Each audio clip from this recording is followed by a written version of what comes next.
seorang koruptor sebagai pertanggungjawaban moral. Saya mau minta klarifikasi, ini tanggung jawab siapa? Bapak malu nggak sih? Apakah saya dengar permintaan maaf yang benar seolah-olah menjadi korban?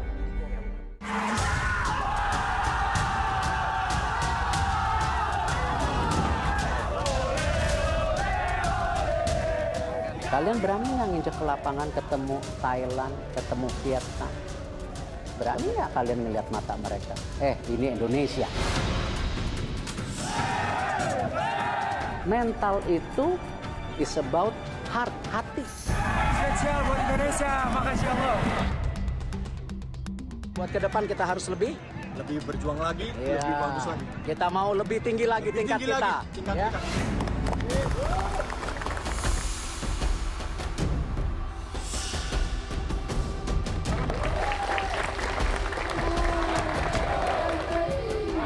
Ada Pak Erick Thohir, cocok nggak?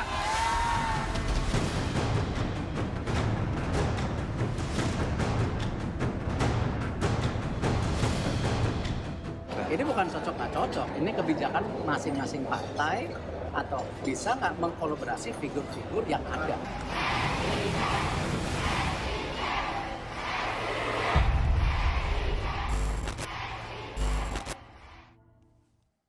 Saya sudah bersama Ketua Umum Persatuan Sepak Bola Seluruh Indonesia, Bapak Erick Thohir. Pak Erick, terima kasih sudah di Rossi. Saya tahu kemarin dari SEA Games terus ke Sumatera Utara, terus baru kali ini menginjakkan kaki di Jakarta dan Besok langsung ke Jepang. besok ke Jepang bersama Presiden G7. G7. Nggak bersama, beliau berangkat duluan, saya menyusul. Terima kasih sekali. Makasih, sama-sama. Saya sangat menghargainya. Pak Erick, wow. Terima kasih kepada pemain, terima kasih kepada official, terima kasih kepada masyarakat Indonesia yang pasti yakin berdoa ya. Dan terima kasih kepada Allah Subhanahu wa taala dan juga biasanya di saat-saat penting ini ya kembali kita minta doa sama Ibu. Rossi udah tahu tuh. Waktu Asian Games juga gitu soalnya. Saya sujud ke Ibu untuk supaya Asian Games dilancarkan. Kemarin juga ya saya telepon beliau lah. Ini sejarah sekali untuk timnas Garuda Muda 32 tahun. Dan Pak Erick baru 3 bulan menjabat ketum PSSI. Wow. Ya terima kasih untuk semua. Gila ya. Ya semua ada jalannya. Semua ada jalannya kalau memang kita benar-benar mempersiapkan dengan baik dan dari segala arah. Itu kuncinya sih. Pak Erick, saya mau tanya jujur nih Pak Erick. Begitu menang semifinal, terus akhirnya kita masuk final. Sebenarnya realistisnya menduga nggak sih kita sampai pada posisi ini? Di olahraga itu kan menang kalah sesuatu yang bisa terjadi kapanpun. Tetapi kalau saya selalu menekankan bagaimana kita kekalahannya gimana gitu. Maksudnya kalau kita kalah mainnya nggak bagus, nggak benar, ya itu ya bukan kita lah gitu. Jadi sejak awal ya saya menekankan bagaimana harus siap secara mental. Dan kalau ditanya apakah prediksinya kita bisa juara, ya mimpi itu harus ada dong. Jujur. Kalau kan nggak mungkin kita di dunia olahraga nggak punya kemauan untuk juara buat apa gitu. Tapi secara teori kalau kita ngelihat liga-liga yang ada di Asia Tenggara, Liga Thailand itu liga terbaik di Asia Tenggara. Jadi dia udah punya sistem. Itu pun kalah dengan nationalism, heroism ya, itu Vietnam. Dan kenapa 2 SEA Games terakhir juga Vietnam sangat dominan. Dan kalau kita lihat di pertandingan-pertandingan internasional juga karakter fighting spiritnya Vietnam itu kerasa. Ya. Jadi maksud saya gini Pak Erick, kita optimisme harus, berharap harus. Tapi kan pasti dalam hati sebagai ketum PSSI kan harus realistis. Realistis. 32 tahun, Realistis. 15 kali kalah dengan Thailand. Sebenarnya jujur ada nggak pernah punya perasaan bahwa kita bisa sampai pada level? Kegagalan pasti ada ya. Tetapi kembali kalau kita ingin sesuatu kan kita harus fight for it gitu.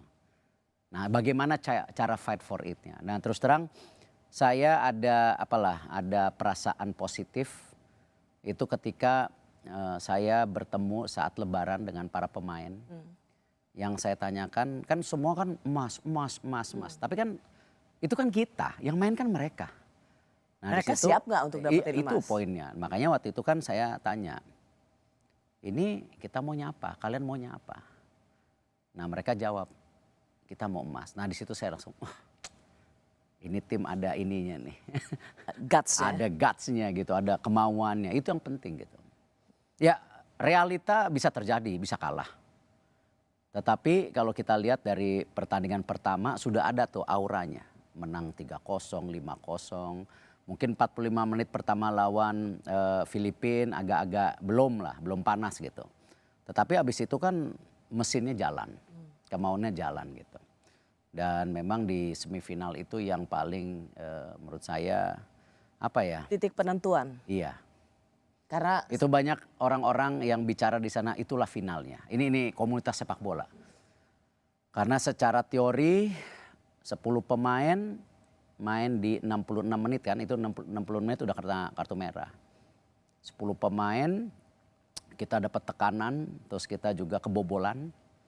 Ya, dan pasti Vietnam akan tekan terus.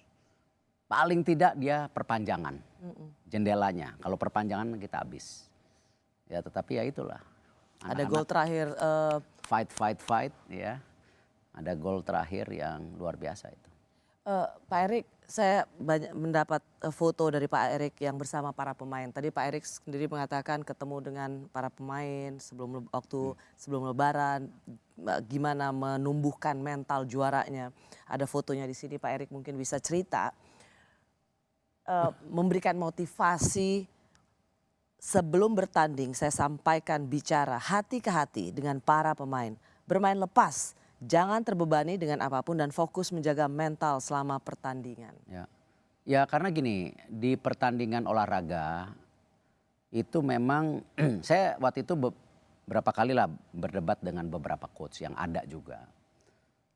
Apakah skill, apakah fisik. Saya percaya kuncinya di mental. Kita punya skill yang bagus tapi mentalnya nggak siap. Ya skillnya hilang. Dia nggak bisa bawa bola. Passing bola. Dia punya fisik yang bagus, tapi mentalnya udah nggak kuat lari. Contoh kemarin di perpanjangan waktu bersama Thailand, lihat pemain Thailand. Ya terlepas kita leading 3-2 ya, tetapi kan pemain kita masih lari. Ya. Walaupun udah itu sih panjang banget wasitnya menitnya tuh, itu udah kayak maraton bukan. Nah, tapi Pak Erik, itu yang saya aja yang nonton saya butuh bantuan pernafasan iya. saking Nah bukannya. jadi ya itu yang masih membuat mereka lari gitu. Apa yang pemain curhatin ke Pak Erik? Ya mereka kan gini, kadang-kadang kita selalu nge-push pemain. Tetapi kita tidak pernah menyiapkan semuanya dengan baik. Contoh begini, ketika kita punya target SEA Games. Kadang-kadang kita preparationsnya ya udah kita tanding-tanding. Enggak, saya bilang kita mesti lawan tim luar negeri. Karena kalau kita tanding sama klub-klub di Indonesia walaupun mereka ada pemain asingnya. Nggak ada pressure itu, nggak ada tekanan itu. Makanya waktu itu pilihannya apakah China, apakah Lebanon. Akhirnya kita putusin Lebanon. Kita bawa ke Indonesia main 2 game. Dan benar di pertandingan pertama ketika kita udah leading kan terus kalah sama Lebanon. Nah disitulah awal saya bilang wah ini mental. Makanya saya turun ke lapangan hari itu. Kenapa kita kalah? Kenapa kita kalah saya bilang. Saya ingin mengingatkan apa yang Pak Erik katakan waktu itu. Yaitu kenapa kita bisa kalah. Karena ketika kita diprovokasi kita jatuh. Kan kira-kira kayak gitu ya Pak ya. Terus kita dipukul, diinjak, dicurangi. Lawan. Jadi itu kan sebenarnya salah satu yang Bapak ingin katakan bahwa ketika kalah itu nggak melulu tentang skill. Tapi karena kita memang secara mental udah kalah. Udah. Nah makanya waktu lawan Lebanon terus pertandingan kedua kan kita main lagi. Nah itu beda tekanannya gitu. Nah ini yang salah satu persiapan. Ya, persiapan lain tentu kuncinya yang saya bilang sama tim pelatih recovery. Karena pemain kan capek. Nah kadang-kadang recovery kita jorok. Ya, jorok maksudnya? Iya dilepas saja. Pemain nggak ada. Nah kita harus recovery. Apakah massage, apakah pakai batu es, apakah exercise, apalah namanya semua kita lakukan gitu. Jangan dibiarin mereka sendiri. Nggak bisa, harus dampingi. Dan yang paling juga yaitu kita mengirim 2 dokter psikologi bersama alat-alat tesnya yang sampai di lidah gitu. Ya tidak lain bukannya berarti kita berlebihan, tapi itulah sport science. Di mana harus ada dokter-dokter itu hadir melihat bahwa anak-anak ini pressure-nya apa. Kadang-kadang main baca online itu pressure loh. Oh iya, membaca sosmed dan mereka membaca, mereka juga dibully. Ya, Itu salah satu nah yang itu salah menjatuhkan satu yang kita mental. jaga juga. Belum lagi yang kecil makan bosen juga ini loh.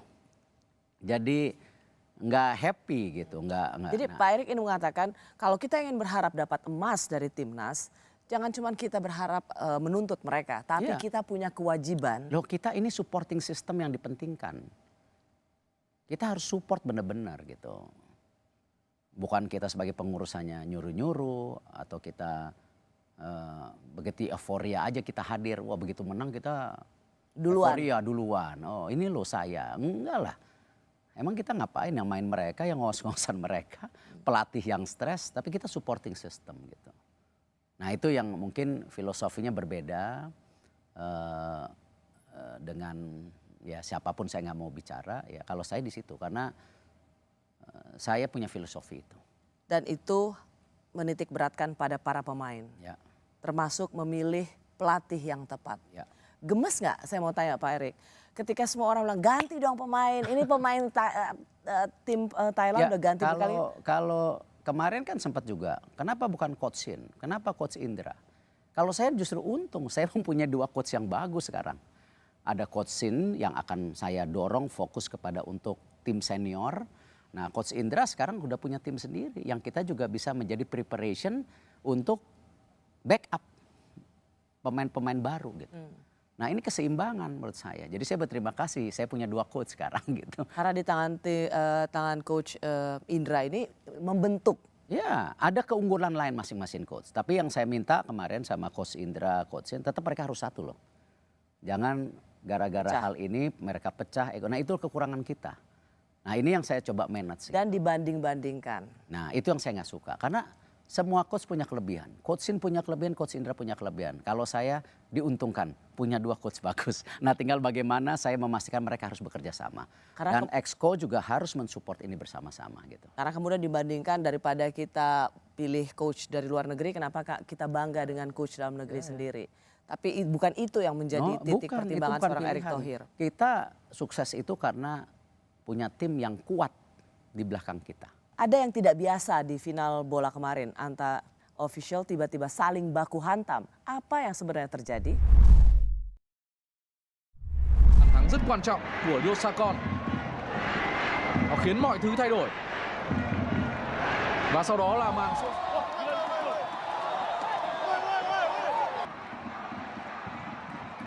Pak Erik turun, Pak Erik. Itu turun, Pak Erik Thohir. Mana? Itu Pak Erik Thohir ada Pak Thohir. Itu dia jalan tuh. Tuh.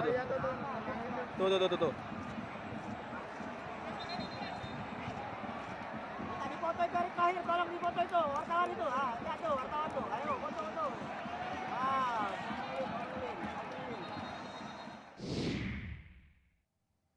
Saya masih bersama Ketua Umum PSSI Erick Thohir. Pak Erick. Mukanya galak juga kalau lagi gitu ya. Oh. Lagi ngapain tuh Pak Erick? Kan waktu itu kita sudah official pemain sudah benturan kedua kali kalau tidak salah. Ketika istilahnya ada prank-prankan gitu yang kita Itu sudah. nanti aku akan masuk sih. Itu ke kan situ. terus Thailand menggolin jadi 2-2 padahal tinggal 7 detik kalau tidak salah. Mereka kan memprovokasi kita lari ke bench kita. Itu menyalahi. Nah, lalu ketika kita 3-2 ya official kita juga mau ngelakuin yang sama. Ini biasa lah. Gitu. Nah, Balas dendam. ya gitu. Jadi masing-masing terprovokasi walaupun Thailand duluan awalnya. Nah kita sudah leading 3-2 yang saya pikiran cuman saya takut ini pelatih, official, pemain udah nggak fokus. Makanya saya putusin turun waktu itu. Saya ngingetin pemain untuk kembali fokus. Oke, sorry Pak Erik. Jadi Pak Erik turun itu karena kita sudah masukin gol lagi, Ya, jadi 3-2. 3-2. Dan kemudian kita juga selebrasi yang sedikit Ya, berlebihan. ya. Disitulah Pak Erik turun. Saya turun untuk ngingetin lagi ke pemain untuk, kan saya bilang jempol, udah bagus, fokus. Dan saya balik ke bench untuk saya bicara, udah kalau kita percaya ya rezeki nggak kemana, ada Allah, saya bilang. Kan saya makanya nunjuk ke atas. Dan terus saya juga bilang, udah sabar, fokus. Udah jangan terprovokasi, udah kita harus buktikan ya, ayo kita fight.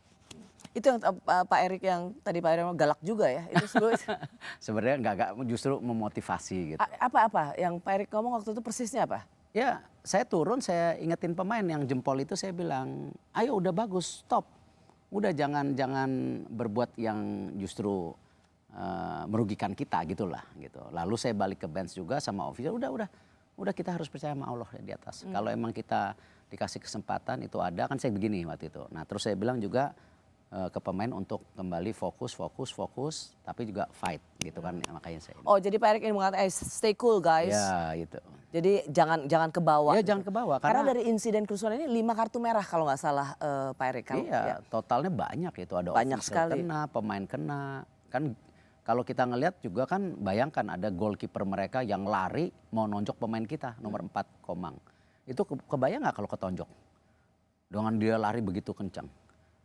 Ya, manajer kita aja kena tonjok tuh, jatuh. Ya, jadi ini bahaya ke dalam arti itu, dan ini yang kita harus juga mulai antisipasi. Gitu. Pak Erik, bisa dibilang nggak itu sebenarnya agak rusuh ya pertandingan kemarin? Saya rasa jelek ya, itu jelek. Makanya sebenarnya sebelum saya turun, saya udah ke atas, ke box AFC. Untuk bilang, ini gimana, udah hampir 2 kali. Kalian ngapain gitu. Itu yang pakai dasi-dasi, pakai baju jas-jas biru. Saya bilang ya kalau begini terus ya bola Asia Tenggara akan tidak bagus. Gitu. Oh jadi Pak Erik sendiri memberikan sinyal protes, keberatan. Iya, keberatan. Lalu saya turun dan saya ngeliat Presiden AFF-nya Jenderal Samet langsung turun tuh. Dia leader yang bagus tuh, saya apresiasi. Dan saya nggak boleh turun tadinya. Cuman ketika Jenderal Samet ke Presiden AFF ngeliat, dia kasih lihat signal saya boleh turun, saya turun. Itu karena kan chaos. Ya tapi kan kita harus ambil momen itu dong. Momen memastikan ya kita jangan tergelincir gara-gara hal-hal yang memang kita jadi nggak fokus atau terprovokasi itu. Karena ini pertandingan dengan banjir, kartu kuning, 16 kartu kuning, 6 kartu merah kalau nggak salah approximately. Ini kan ibarat ya udah keras permainannya ya. Yang penting keras tapi jangan menjurus mencederai lawan. Karena kan kita harus tetap punya sportivitas. Pak Erik lihat karena Pak Erik ada di situ memang ada ingin mencederai pemain Indonesia. Jangan sampai ya. Kita pernah seorang pemain kita Evan Dimas patah kaki, ingat? Itu apakah karena permainan keras atau permainan kasar? Ya, ini contoh-contoh hal yang kan itu kan sayang gitu. Itu masa depan atlet kita yang kita harus jaga, itu aset kita kan mereka. Itu masa depan kita gitu. Jadi waktu pertandingan itu sendiri kita ngelihat wah ini udah chaos, betul. Pak Erik sendiri melihat wasit gimana yang banjir memberikan ya gini, kartu kuning, kartu kan merah. nggak ada sistem VAR. Di situ kan nggak ada VAR kemarin. Ya kembali yang namanya kesalahan manusia bisa terjadi dengan sistem yang sangat chaos. Bahkan sebelum pertandingan ada media nanya saya, gimana Pak Erik prediksinya? Oh ini udaranya panas, saya bilang. Pasti ini pertandingan panas. Karena Thailand akan menyerah, ya dia diunggulkan. Nah kita lagi mau-maunya ngambil itu untuk juara gitu. Jadi pasti keras gitu. Dan Thailand nggak mau membiarkan gelar juaranya diberikan pada Indonesia selama ini. Iya karena dia kan kemarin sebelum udah nggak juara juga, udah Vietnam 2 kali. Nah tahun depan mereka kan tuan rumah, mereka ingin juga dong back to back. Thailand itu kan raja sepak bola Asia Tenggara dan ini yang kita harus, saya udah ngomong ke liga-liga sekarang, liga kita, liga sepak bola kita harus punya target nomor 1 juga di Asia Tenggara, ngalahin Liga Thailand.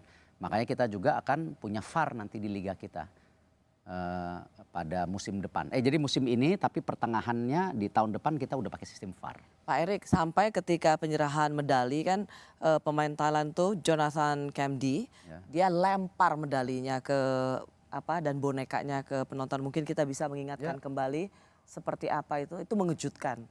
Semua orang ingin dapat medali tapi ini melemparkannya. SEA Games ឆ្នាំ2បាទព្យាយាមបើលេងឲ្យល្អបានមេដាយមាសវិញ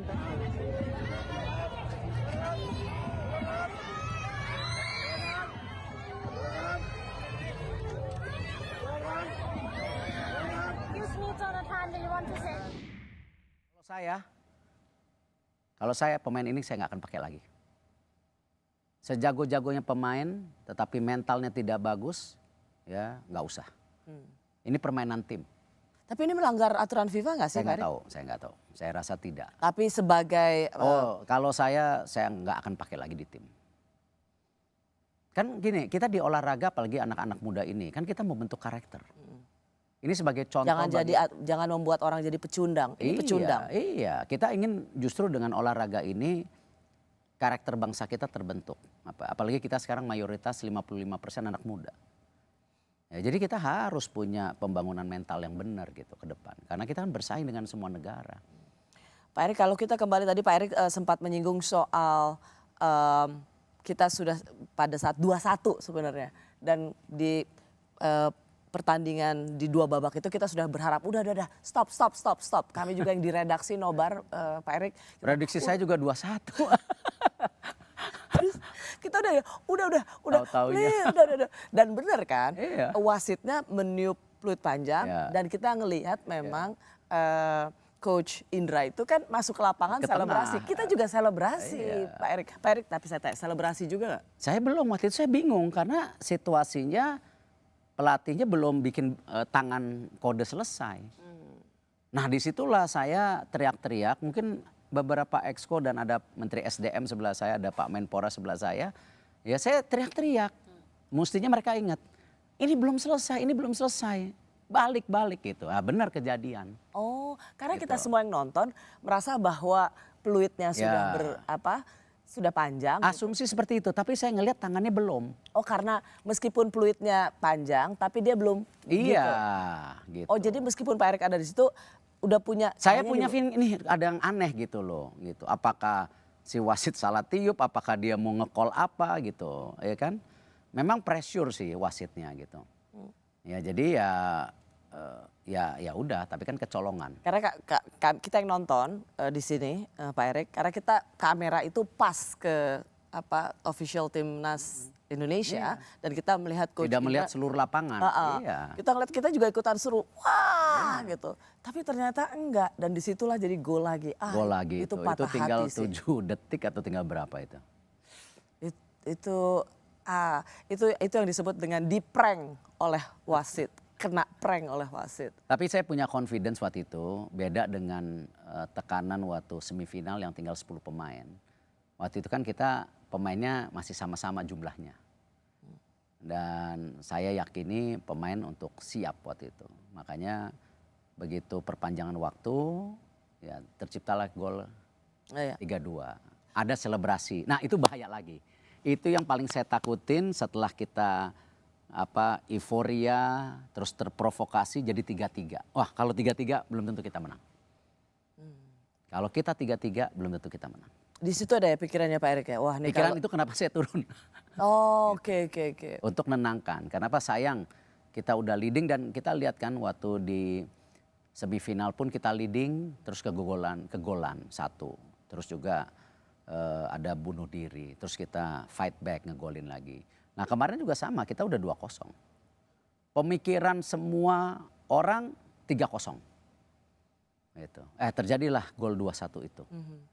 Dan selesai, tahunnya belum selesai. Jadi sangat-sangat momen-momen yang sangat penting untuk dijaga gitu.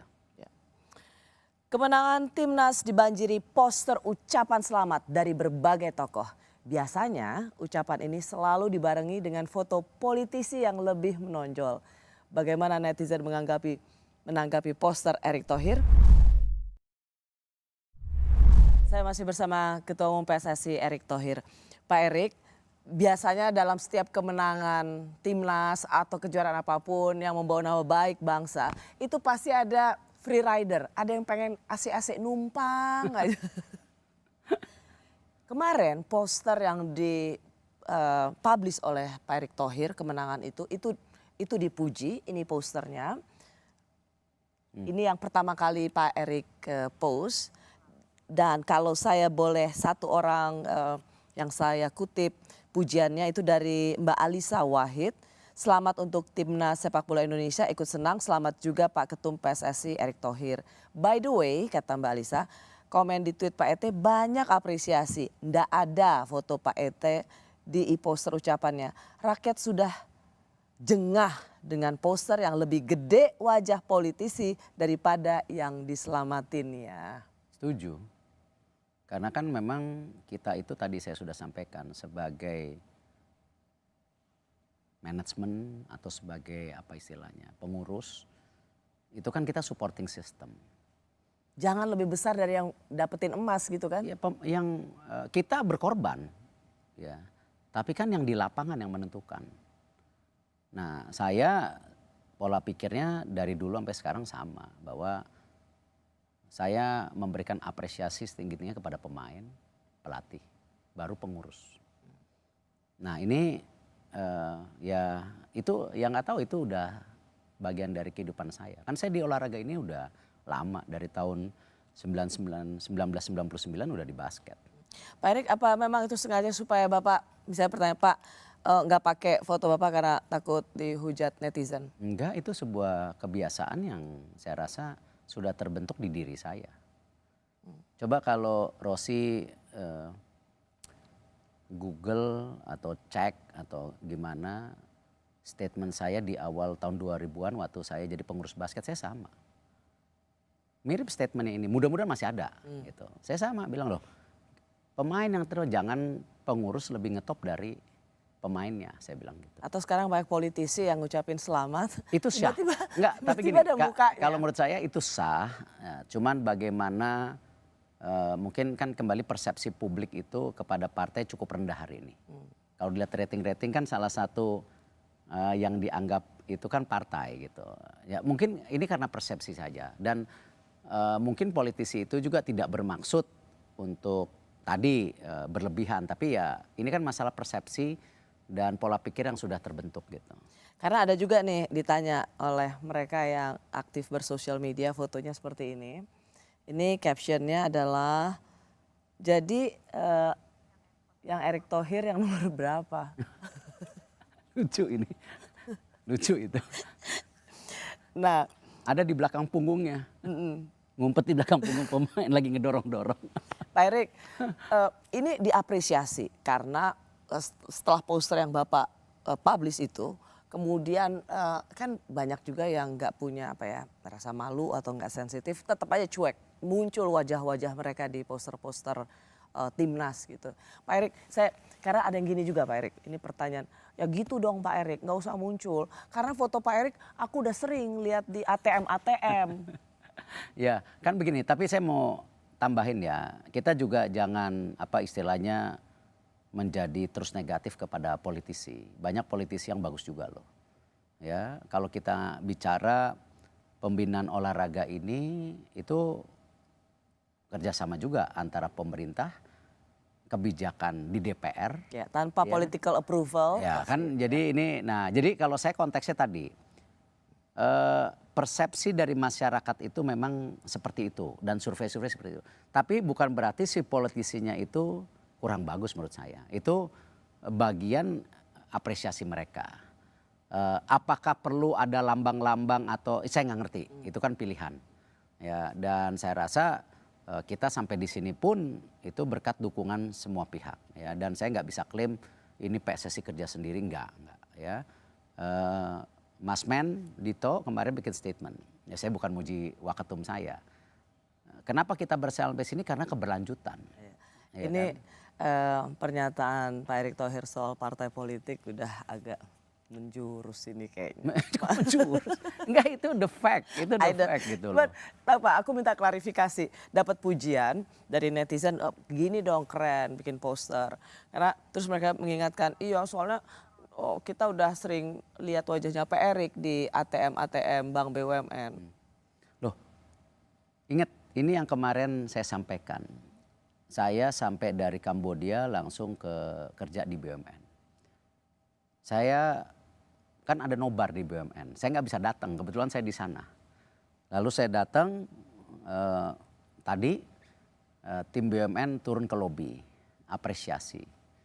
Tapi kan sebenarnya sama filosofi saya, kalau kita itu mau melakukan transformasi, baik di perusahaan, di kementerian, atau di bangsa ini, apa yang penting? Karakter. Kita jangan sampai tidak membangun karakter. Kesuksesan BUMN karena kita membangun juga karakter BUMN itu sendiri yang namanya akhlak. Sebenarnya kalau di bola ini apa sih? Nyali. Kan dari awal saya bilang nyali. Nyali yang tadi apakah kata-kata kerennya fearless, apakah kata-kata tahan banting ataukah tak gentar. Tapi kan sebenarnya itu yang saya poin bahwa kalau kita ngelihat tim nasional kita apa sih yang kita bentuk, mungkin nggak ada bedanya dengan tim nasional sebelum-sebelumnya. Tapi fighting spirit yang luar biasa. Dan ini muda-muda, makanya sejak awal saya bilang ke Bapak Presiden juga sangat mendorong U20, U22 ini menjadi core tim nasional masa depan. Iya. Nah ini realita, ini yang saya bilang saya percaya karakter menjadi kunci juga. Bangsa Jepang maju karena apa? Karakternya. Pak Erick yang tadi aku tanya itu soal wajahnya Pak Erick. Sama, ada di itu mana-mana. bagian saya membangun daripada karakter BUMN. Sama, apa bedanya ketika menteri-menteri pasang slogan di kementeriannya? Kan saya sama. Kecuali di ATM itu saya bicara pilihlah saya. Atau misalnya di ATM BCA ada gambar saya, itu lebih bingung lagi orang. Nah itu yang kita bangun. Apakah dibilang berlebihan? Ya sia-sia aja, itu namanya juga era demokrasi. Tetapi core akhlak sekarang di mana-mana kok udah menjadi bagian. Apakah dengan tadi akhlak itu tidak ada korupsi? Masih ada karena oknum. Karena ini sudah berpuluh-puluh tahun kita tidak punya pembangunan karakter dan bersih-bersih seperti ini gitu. Pak Erick, terakhir ada permintaan yang sangat luar biasa. Ini harapan yang tampaknya digantungkan pada seorang Erick Thohir. Tapi saya ingin, bukan saya yang baca, tapi Pak Erick Thohir sendiri yang baca. Mana permohonannya? Pak Erick, apakah Pak Erick bisa baca? Jadi nggak nyapres atau tolong dibaca Pak pelan-pelan. Janji nggak nyapres atau apapun sejenisnya ya Pak, kita benahi sepak bola.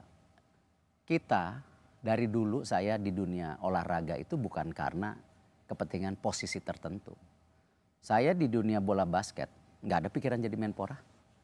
Dan Pak Jokowi pernah menawarkan saya jadi Menpora tahun 2017 waktu itu bersama dengan Asian Games.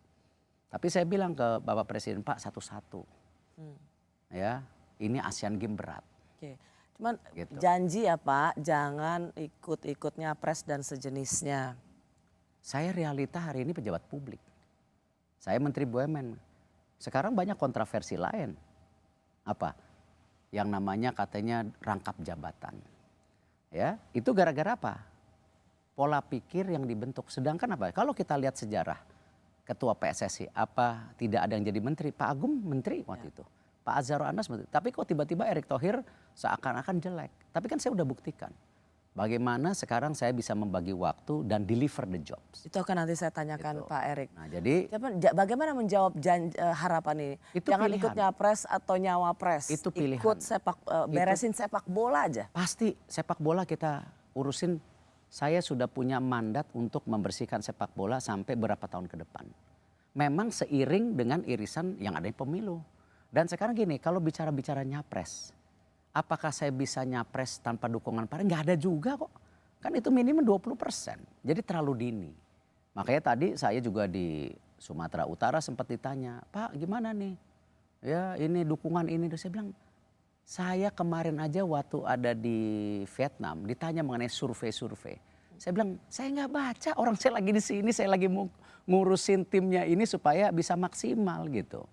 Jadi kalau saya tipe adalah orang yang fokus bekerja. Oke. Itulah kunci keberhasilan saya. Kenapa? Saya fokus bekerja, saya bentuk tim yang kuat, ya tentu doa. Saya akan lanjutkan lagi Pak Erik karena 3 bulan memimpin PSSI, nama Erick Thohir semakin moncer berkat kemenangan Timnas di SEA Games Kamboja kemarin. Apakah hadiah emas Timnas menjadi tiket Erick ke Pilpres? Ketika diprovokasi kita jatuh, kita dipukul, diinjak, dicurang. Lawan, kasih lihat siapa Indonesia. Apa? Emas. Kita bawa apa? Emas. Kita bawa apa? Emas. Setelah 32 tahun. Coach. Aduh. Rezeki nggak kemana coach? Ya. Siap Pak Ketum. Makasih sama Allah. Momentum kita Pak Ketum. Ya. Momentum Terima sepak kasih bola coach. Indonesia, Terima Pak. kasih. 32 Momentum tahun, Pak kita bangun sepak bola Indonesia Amin ya. ya Allah, amin ya Allah. Ya. Kita bersatu, kita saling menguatkan Ya, ayo. untuk sepak bola Indonesia. Masih bersama saya Ketua Umum PSSI yang juga Menteri BUMN Erick Thohir. Pak Erick, sekali lagi selamat untuk baru 3 bulan menjadi Ketum PSSI dan kemudian ada Semua dong selamatnya jangan saya. semuanya. Luar biasa pencapaian ini. Dan kemudian orang melihat bahwa memang Pak Erick menggunakan PSSI untuk tiketnya pres atau saya bilangnya tiket calon wakil presiden. Sama juga dong, BUMN juga seperti itu dong konotasinya. Saya rasa justru kalau kita lihat track record saya di BUMN pun sejak awal saya tidak cari popularitas. Publik mengapresiasi ketika ada apa? Selundupan motor Garuda. Yang waktu itu saya sedang memang bersih-bersih Garuda, kita mau restructuring. Lalu juga saya melihat misalnya kasus-kasus korupsi. Sama bangsa ini ya kasus korupsi menjadi beban buat bangsa ini. Itulah kenapa juga Jiwasraya Asabri waktu itu dengan seizin presiden yang sudah menjadi problem dari 2006. Tidak ada yang berani menyentuh. Saya dapat dukungan presiden full di backup oleh Kejaksaan, KPK, Kemenkyu, BPKP, BPK. Akhirnya kita bisa tuntaskan walaupun masih ini. Nah artinya apa? Hal-hal itu kan tidak ada pikiran gara-gara ini cari popularitas, enggak. Itu kerjaan yang harus saya selesaikan dengan segala dinamika ketidakpopulerannya. Sama ketika saya diminta ya oleh Bapak Presiden, ayo bangun sepak bola Indonesia. Persepsi yang terbentuk apa? Oh pemerintah ingin mengintervensi sepak bola. Tidak mungkin ya kita membangun dunia olahraga tanpa kerjasama yang namanya dunia olahraga dengan pemerintah. Itu nggak mungkin terjadi.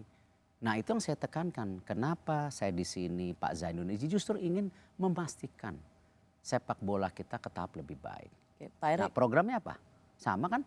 Saya bilang kita yang namanya match fixing, pengaturan skor harus kita lawan. Nah ini program berikutnya. Kemarin saya masih fokus dulu U20, SEA Games. Nah sekarang udah mulai ke Liga, wasit. Ini yang kita lakukan. Oke, Pak Erick, bagaimana dengan Pak Erick kan Menteri BUMN banyak sekali pekerjaan, tapi juga Ketum PSSI. Apa enggak itu too much?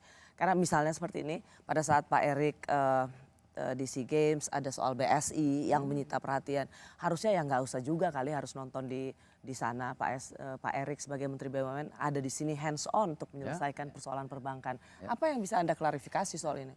Itulah keuntungan saya sejak awal. Punya tim yang kuat. Ingat, statement ketika saya diminta Bapak Presiden untuk tadi memperbaiki BUMN.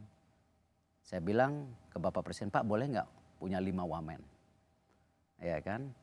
Boleh, nggak 2 cukup Pak. Saya bercanda sama beliau. Kenapa? Karena saya punya struktur bahwa dengan saya punya wamen, dengan punya struktur yang bersih, yang baik, yang profesional, mesin ini berjalan. Apalagi BUMN itu jumlahnya puluhan dan sangat dekat dengan isu-isu masyarakat. Coba misalnya bensin naik BUMN, padahal harga yang namanya bensin di seluruh dunia naik. Ada kejadian misalnya jalan rusak bolong-bolong, BUMN. Nah sekarang kan gini, di dalam struktur perusahaan itu sudah ada dirut-dirutnya, komandan-komandan perangnya. Tetapi apakah saya melepaskan? Enggak, tanya dirut BSI, silakan telepon. Ketika itu kejadian saya tanya, Pak Dirut, rencana roadshow jadi enggak? Enggak Pak, saya batal. Anda pimpinan yang bagus, saya gituin. Anda harus tinggal di sini, selesaikan masalah ini. Data, sempat data ini bocor, ternyata enggak. Kan udah dijawab. Bahwa itu bisa aja screenshot dari database dan diancam oleh hackers untuk bayar. Kan udah dibayar. Nah itu kita pastikan apa? Kita punya sistem. Sama di PSSI pun tidak mungkin ya tadi yang disampaikan. Oh ini tim nasional Erick Thohir. Enggak ya main mereka ada pelatihnya. Nah ini yang saya baca kadang-kadang yang persepsinya salah. Bagaimana justru pemimpin harus bisa membagi waktu dan mempunyai tim yang kuat. Itu yang saya lakukan.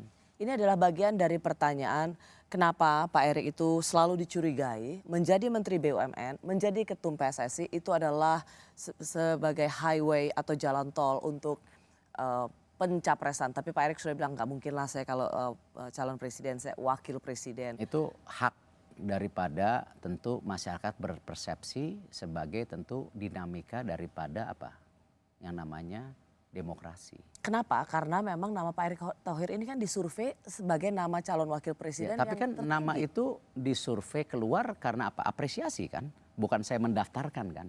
Atau saya punya keinginan itu. Artinya kan sebenarnya ini modal awal di mana Pak Erick bisa maju terus untuk sampai pada level di pemilu nanti sebagai calon wakil presiden. Belum tentu. Tadi kita ngomong 20% pencalonan itu. Ya, artinya tidak mudah mendapatkan. Saya nggak punya partai. Ketum PSSI Ya. sudah menjadi anggota Banser, kehormatan Banser. Ya, tapi tidak semudah itu. Kan kita punya sistem politik. Tidak semudah itu, tapi Pak Erick memang mau mengupayakan supaya itu bisa terjadi. Saya belum terpikirkan. Yang penting buat saya hari ini fokus. Kembali, kalau di challenge mengenai BUMN udah ada hasilnya. PSSI belum, masih banyak PR. Ini SEA Games sebuah anugerah, mukjizat. Tapi PR-nya masih banyak. Apa? Tadi yang saya sampaikan. Masalah match fixing belum selesai, masalah ini. Makanya salah satu memakai sistem VAR nanti. Pak Erick, hal-hal ini yang saya izinkan rasa. saya mau masuk ke soal pertanyaan politik karena itu selalu dikaitkan dengan seorang Erick Thohir. Sepulang dari SEA Games, main menteri pertama yang dikunjungi justru Menteri Pertahanan. Dan Pak Erick bilang, menteri pertama yang ngasih saya selamat. Kode keras ini kayaknya Prabowo, Erick. Pak Ganjar WA saya ngasih selamat. WA bukan ketemu. Ya. Pak Erick Kalau langsung Pak ketemu. Prabowo memang udah kontak. Waktu hasil itu dia bilang, bisa nggak? Ayo kita diskusi. Saya bilang oke Pak. Oke, makanya Bola. saya bilang ini kode keras. Saya rasa enggak lah. Statement Pak Prabowo juga di seragamnya bicara bola. Dan ingat loh, Pak Prabowo itu sudah ketemu Pak Zainuddin Amali sebelum saya bertemu beliau. Ya, bahwa bagaimana dia punya janji, beliau punya janji. Bahwa ketika AFF 2022 beliau ingin mengirim tim ini. Udah bicara sama Pak Zainuddin Amali. Makanya kemarin salah satu pembicaraan, silakan cek sama beliau. Kita bicara bola kemarin. Bagaimana persiapan U16, U17 ini untuk dilatih di Qatar, di Aspire. Iya. Gitu. Tadi kan saya bilang, Pak Erick bilang ini menteri pertama yang ngucapin selamat. Pak Erick langsung bilang enggak, Pak Ganjar juga langsung ini. Kok langsung Ganjar dan langsung Prabowo dan Ganjar? Karena konteksnya seperti itu. Apa? Kalau Pak Anies WA pun saya bilang juga, Pak Anies ngucapin juga. Cuman Pak Anies ngirim loh. Ketika saya jadi dapat doktor di itu, beliau ngirim bunga juga. Itulah dinamika, jangan sampai gini loh. Satu, kita kalau mau maju sebagai bangsa itu harus bersatu. Pikirkan pikiran yang semua jelek-jelek. Ya. Pasti kontroversi jelek bagus ada. Ya. Tapi kita harus sama-sama. Pak Erick, apakah memang Pak Erick akan menggunakan PSSI untuk memuluskan langkah Pilpres? Saya udah statement awal, pisahkan politik dan olahraga. Statement Presiden jelas, makanya saya sama beliau. Gitu. Dan saya konsisten di situ. Dan gini loh, kadang-kadang orang melihat ini Tapi tidakkah medali emas ini semakin memuluskan, memoncerkan langkah seorang Erick Thohir untuk menjadi kita lihat di calon survei. wakil presiden? Nanti kita nggak tahu surveinya. Sama Anda tinggi loh. Ya, belum tentu. Ya, belum ada survei setelah ASEAN SEA Games ini. Games. Ya, tapi ingat loh, gini. Kalau kemarin lihat, saya bikin statement juga. Dari 2015 Presiden ingin memperbaiki sepak bola. Dan beliau mengajak saya waktu itu. Tapi waktu itu saya belum, karena saya punya Inter Milan. Saya bilang nggak mungkin. Akhirnya beliau meminta saya mendorong bersama-sama dengan keyakinan sama-sama. Ayo kita selamatkan ASEAN Games. Oke. Waktu itu. Jadi ada story-nya semua. Dan gini, Ada jangan story- juga yang saya nggak mau gini loh. Seakan-akan saya di olahraga ini politik. Saya keberatan itu. Karena saya di dunia olahraga ini dari tahun 99. Dari basket, Dari bola Persija waktu itu juara. Terus ada pikiran, oh karena Persija juara, oh mau jadi gubernur DKI. Enggak. Oke. Ya kan, Persib Bandung juara waktu itu, oh pengen jadi gubernur. Enggak. Kenapa? Emang saya cinta sama olahraga. Dan bisnis saya itu olahraga dan media. Kenapa? Kalau ditanya, ini kita gali lebih dalam. Kenapa saya mau media? Saya waktu itu bilang, kenapa saya mau, ini orang tua saya yang nanya. Kenapa? Media itu memberikan edukasi kepada masyarakat. Dan ada check and balance. Tapi at the end is business. Oke. Sama, di olahraga juga sama. Ada apa? Fighting spirit, pembentukan karakter. Karena itu saya cinta olahraga. Jadi saya merjukin sebuah bisnis itu is not about business. Tapi ada filosofinya. Sama. Kenapa saya di olahraga sejak dulu? Bukan karena apa-apa ya. Karena memang itu dunia saya gitu. Oke. Makanya ada statement kan ditanya. Apa kalau ke depan ya yang diasumsikan itu semua tidak terjadi? Ya saya balik ke dunia usaha saya lah. Kemarin juga di sebuah talk show founder apalah namanya, saya diundang. Ada yang nanya juga, saya jawab is good ya buat menjadi kalian yang punya independen untuk menjadi businessman. Itu hal-hal yang saya tinggalkan selama ini dan saya kehilangan loh, Ros. Saya kehilangan ya, dunia saya di dunia ya kan media pun saya kehilangan gitu. Itu dunia saya. Tetapi kan kembali sebagai pejabat publik ketika saya ditugaskan apakah di kementerian, apakah di sepak bola hari ini ya, dan saya tidak malu dibilang penugasan ya. Tapi Jadi kalau ditugaskan oleh Pak Jokowi untuk menjadi calon wakil presiden, masalah belum ada.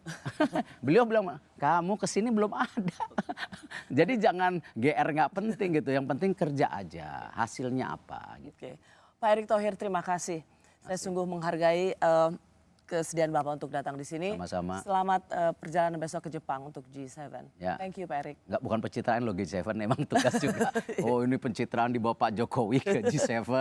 Oh hanya beberapa menteri yang diikuti meeting. Enggak loh, emang tugas loh.